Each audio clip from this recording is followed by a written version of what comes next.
मासे वीडियो नमदोरे ना चेन की होना बरा थोंग सिम हांगदों नमदना पन लै तो खरेबा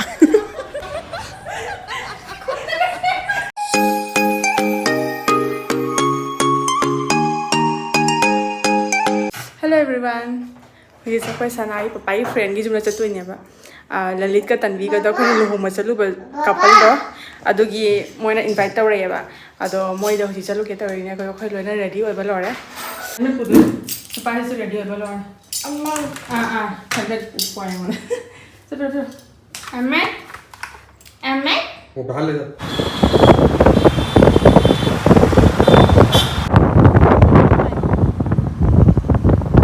जौरे अखोय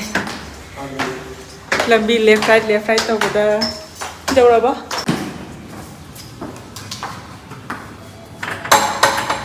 मसक जेंगे कनात मोहन लई देंगे ऑर्डर पिज्जा डिलीवरी है भाई डिलीवरी बॉय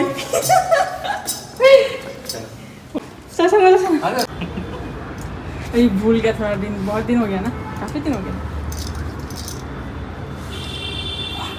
पर छुपा हुआ है लड़का है लड़की है लड़की है आओ मैं से मैं कहीं हाई रमी मा कोई गया हाई रखा गए जम तक ही ना मा रूम थूंगा बस जिंग दूरी जम फसना चावना इसी मरांग काय मोई ले इसे अखोई उन्हें कहता है रूम से पिटना खोदना तौरेबा मोई इसे ना बेलकनी में सुमाइना छांगना लेगा फोन जम फसे ऐसे पोचे जिंदगी की रिजन नुपासना थबक तो विखी द्रा लोट ले गए ऐसे लोट ऐसे से नहीं आओ Alexa, say hi Rayansh. I'm not quite sure how to help you with that. Are you dumb? If you'd like to tell me how I can improve, try saying, I couldn't find Rayansh. Wait. Alexa, stop. Alexa, repeat what I am saying. Hi Rayansh. Sorry, there's nothing to repeat.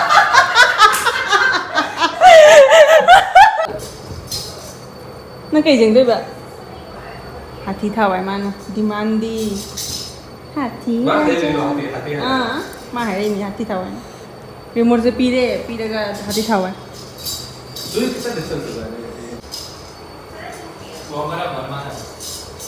अच्छा ये वाला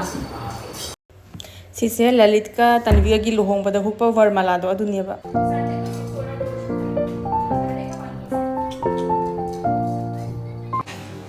सीना chicken biryani ने तन्वी ने थोंगी ने पूरा मोई तानागा मखुम से नपसलगा ने मनिन थोक्तनबगी दम बिरयानी थोंगरो दमाई थोंगी ने बा वाह चिक कई जागे ना थथबीरो तन्वी का स्पेशल चिकन बिरयानी चलो थोसते हैं भाई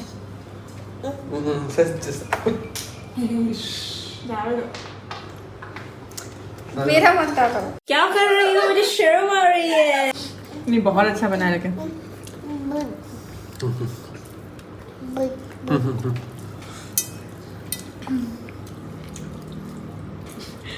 वाह क्या एक्टिंग कर रहा है पूछना मैं उसके बारे में बोल रही हूँ वही मैं बोल रहा हूँ इसको जस्ट जैसे मेरे को पूछा जैसे वैसे इसको कुछ बोल रहा हूँ कैमरा ऑन है बढ़िया रायता ले रहा है चिकन बिरयानी मामा हाउ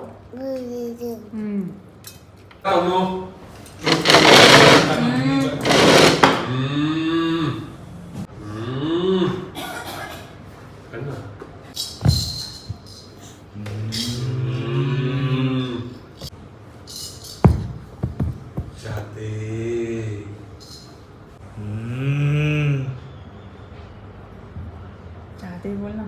जादे तो ऐसे चाल लगाना पड़ता है भाई अभी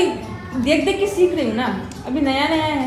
हर इस पे नया चाल यूज हो रहा है भाई चाबा थकपा लोइनरगा अखोई सानारीब कार्ड सानारीब नुपासे मा टीवी जेंग तुमनिंगेब ꯇꯨꯡꯗꯩ ꯀꯟꯅ ꯃꯨꯟꯊꯔꯛꯏ ꯃꯁꯥꯁꯦ ꯃꯥ ꯇꯞꯄꯤ ꯇꯞꯄꯤ ꯁꯨꯝ ꯇꯨꯝꯈ꯭ꯔꯅꯤ ꯁꯤꯗꯩ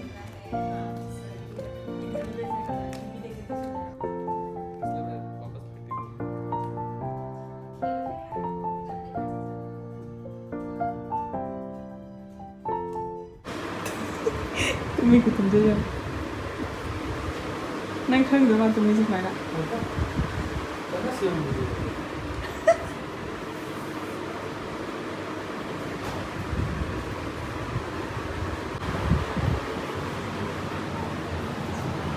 balcony lagi deh.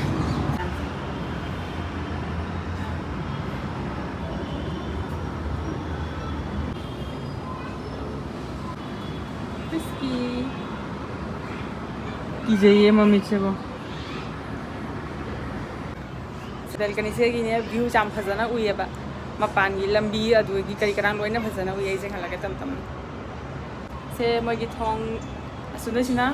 bedroom lagi thopa gi thong. Adi atopa bedroom ne ba. Asi sina magi direct changa ga hall lagi buto. Adu de hall lagi thopam thong sina. Mase color kya phazala yin. Ai sumana balcony pa mini ai di phammaga view jeng pham lai buto suma balcony sina phazai ba. Akhoi balcony du di lora. Phi marum ta dana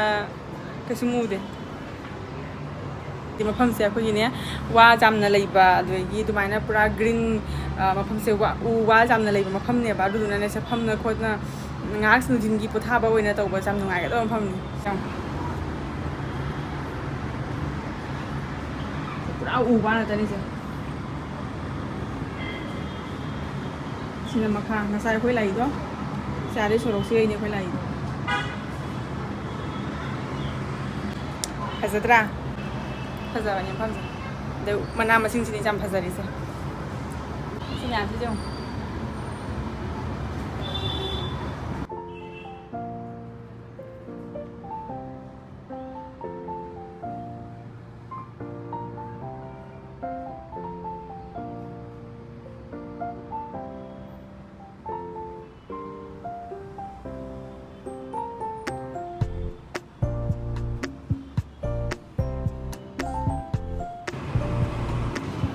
lay singa pambi kai pambi no khong ne mayam na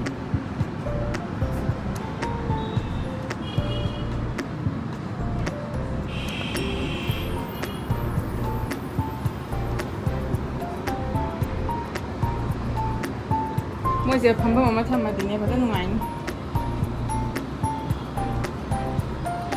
ada park su le ni ada park jalan sana ji nungthin gi chak chaba to pop khot pa loiraga nga ha khoi phamna bari sunare card nga hak sanare film nga hak jenge adugai hoji milkshake thakane ba adi nga moi sem khot pa lalit ka tanvi ga chakhum da leiri moi sem khot taure ba adai angang tu anang ni tum khare ma pa na angang ga leire aina swai se phamma ga lepa ga leiri ji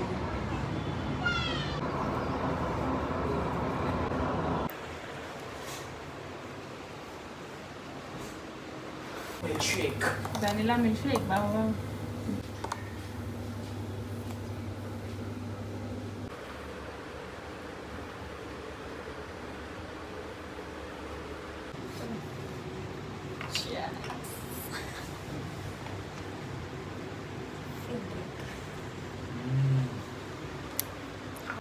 कैसा लग रहा है बढ़िया कैसा लग रहा है मस्त अरे तुमने ही बनाया मस्त ही होगा मेरे को भी मस्त लगा khu hao mà quay ăn ngang liền là tập tập đang ngang như này vậy nó sẽ thở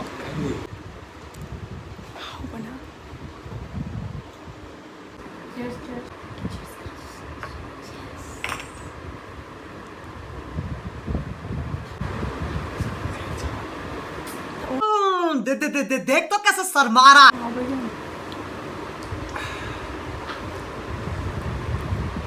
खाओ क्या बढ़िया है कैसा है कहीं भी तो जाता मैं देखा टी कॉफी था कदाई उई कॉफी था कदाई हंगी अब मैंने तो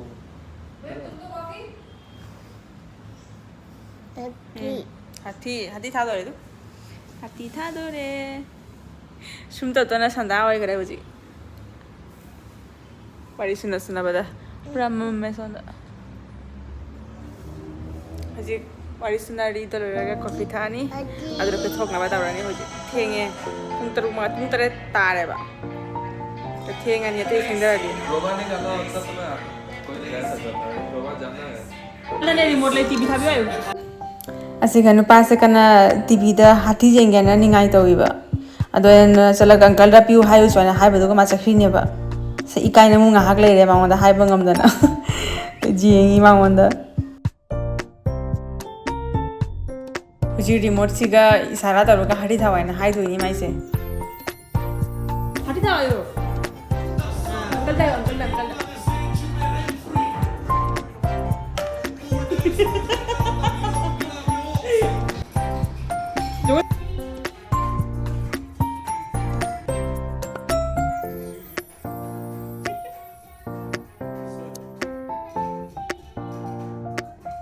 मेरी कॉफी थैंक यू इसको कभी हंसते हुए देखना गायब हो जाता है गायब हो जाएगा पूरा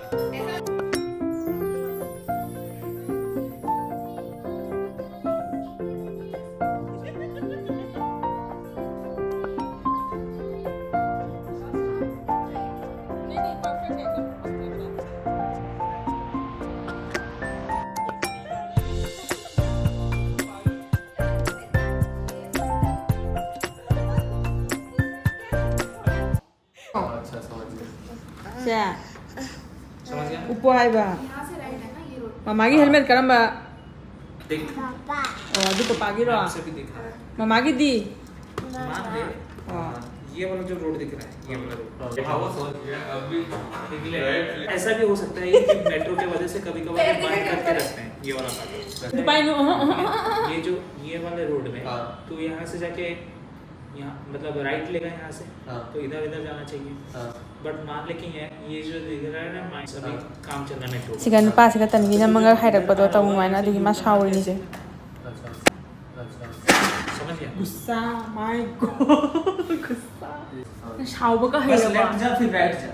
या पेरे तो इतना सेक्सी लोकेशन में बना जाना यार तुम पेदे के तो रमी नहीं चलो पापा की हेलमेट पी रहा पापा की घर में उसको पता है इसका पापा का हेलमेट कौन सा है देखो पापा हेलमेट हो तो मम्मा की दी ये हेलमेट भी होता है हाँ थैंक यू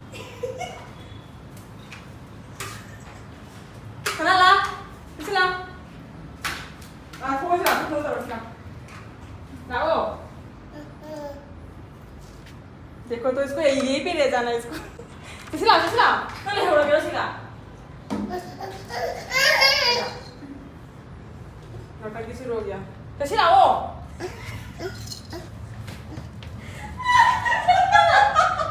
आहा टमाटर बड़े कौन सा था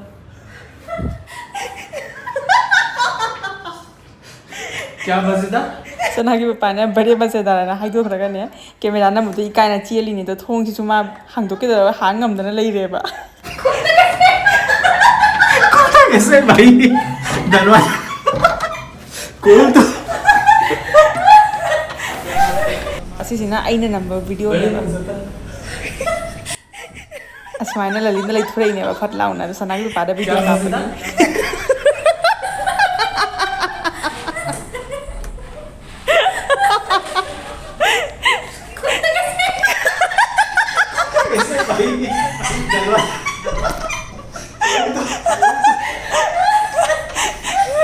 आई नोक पता काम ngam हो गया फोटो वीडियो प्रोफेशनल वीडियोग्राफर चला लाओ ओई अखोई थोकले हुजी चत्तबई तवरे थोए अखोई हां ठीक है बाय बाय नेक्स्ट टाइम मिलेंगे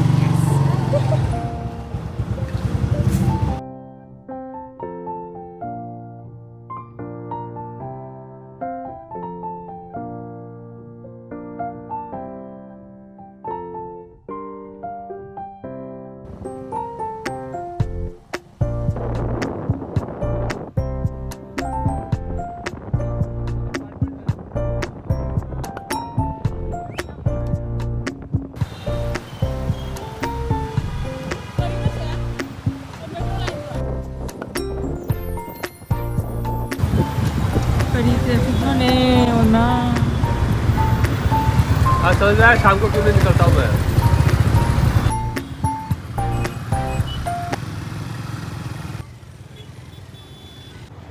जौरे अखोय तुम जौरे मुझे लिफ्ट आओ लिफ्ट नहीं जौरे नहीं मुझे न पास चाबो फंगो लगे हराओ रे मा सिला सना ओइ मा पोपे जरो कोदा पोपे मसा गा पारे फाइनली अखोय जौरे हुजिकता जुमदा आदगी थोकलकपदा अखोय सुम संधा तारे मम्मे पुंग तरे तारेबा अदुदुना मतम चखिबा खंगौदरे तनवीना बिरयानी चिकन बिरयानी का थोंगमदो हावबना लोइरमे हाइदि एकदम ऑथेंटिक वे रेगा थोंगना को फसना हावबरे अखोय थोंबगा मानते मोय थोंबदो अदुगी वारी सुनागिसिना ममानबा मोय मसेंदी आइदि नुपा नुपा अनि सब मानबनेबा द मोयने सिति हानदेगी तमिनरकपनिना हानदेगी हाइदि हानगी वारी का हौदोकना खतोकना दुबाइना ने एकदम नोकना ना फसना हराव खरे मतम चखिबा खंगौदरेबा पेन हौदरे मोयने दि हायबा ngasi लेइग्रो आइना अदो हयेंग से ऑफिस लेइबनिना सनाय पाई ऑफिस लेयबा हयेंग से अरुदुना खोय लेइबदुदि लेइरक्त्रे हाउ से मा लाकपगा माई हौगरे तु खाबै सानरा नंग खाबै मासु जाउनिङिबा इमे नुंगाइरक्पो ngasi अंकल आंटी बा नुंगाइरक्पराने नुंगाइरैबा मा पाइदि तबिसि जों तंनु ममा तंनु तरा मुसि तरा इदो ngasi matam su chakhiba khanghaudre jam phajana len khare ngasi ki numit simadi to ai su ngasi ki video se ai sai se ga loisalage mathangi vlog ta munarase ko bye bye